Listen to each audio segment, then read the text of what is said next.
मृत्यू एक अटल सत्य. माणसाला मृत्यू आला की आपलं काम झालं.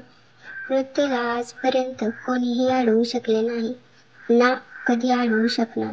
देह हा नाशवंत सारा, केला उगीचच पसार. आपला जीव म्हणजे हवेचा एक पाण्यावरती बुडबुडा, कधी जाईल काहीच सांगता येत नाही.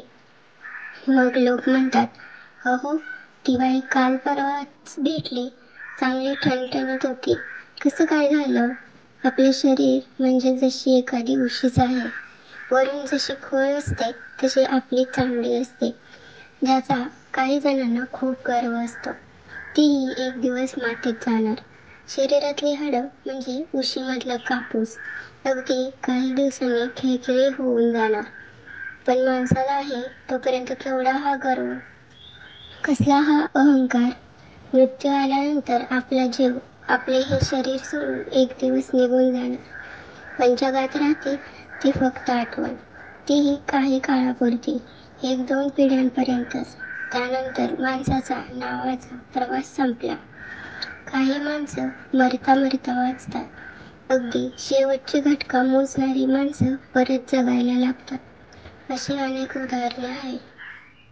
तेव्हा कोणाच्या तरी तोंडून निघतं, देव तारे त्याला कोण मारे. अगदी समीप मृत्यू आला असून देखील तो वाचतो. या जन्म मरणाच्या फेरीतून प्रत्येक जीव कसा अलगद पळवावरची पाण्यासारखा सलकन निघून जातो.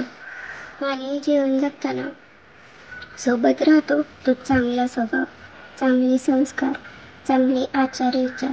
म्हणून क्षणभंगुर जीवन जगताना कधी कोणाला दुखवू नका, कधी कोणाची टिंगल-टवाळी करू नका, अपंगाला किंवा त्याच्या व्यंगत्वाला टीका करू नका, एखाद्याचा पती मरण पावलेला महिलेला हेळू नका.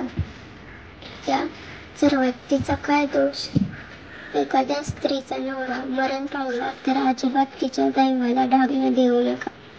ही विधवा किंवा हिने आपला नवरा गिळला असे महाभयंकर शब्द वापरू नका. कारण इथं जायचे तर सर्वांनाच आहे. कोणी आजपर्यंत असा जन्मला नाही की त्याला मृत्यू येणारच नाही. असल्या फुकटच्या गर्वात राहू नका. आज एका घडीचा विश्वास नाही माणसांचा, माणसाच्या जीवनावर. म्हणून कधी कोणाला विनाकारण श्राप देऊ नका. घ्यायचाच असेल तर आशीर्वाद घ्या.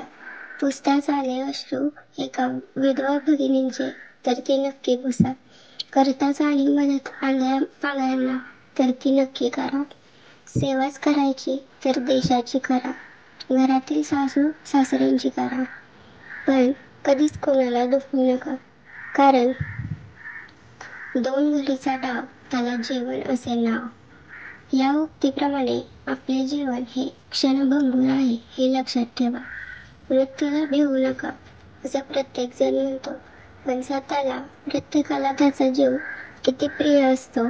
त्यामुळे खऱ्या अर्थाने जीवन जगायला शिका. तिथंच जीवनाचे खरे मर्म लपलेले आहे. सर्वात महत्त्वाची गोष्ट अहंकार, मीपणा, गर्व हे सर्व सोडून द्या.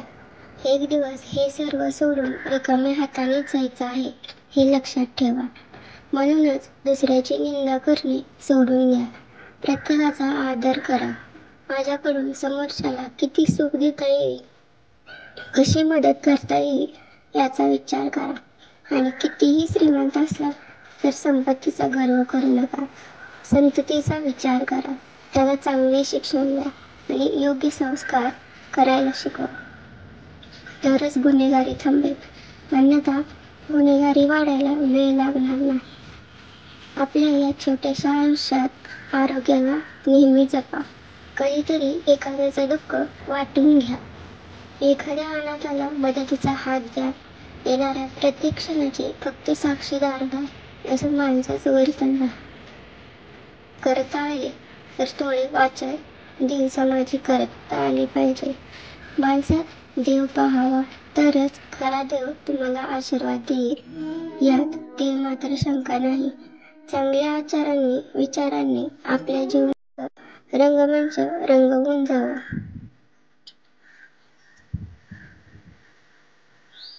होता आलं कधी तर जाळी जुळी हवं. भ्रमरासोबतच कधी इतरांनीही सुगंध द्यावा. धन्यवाद.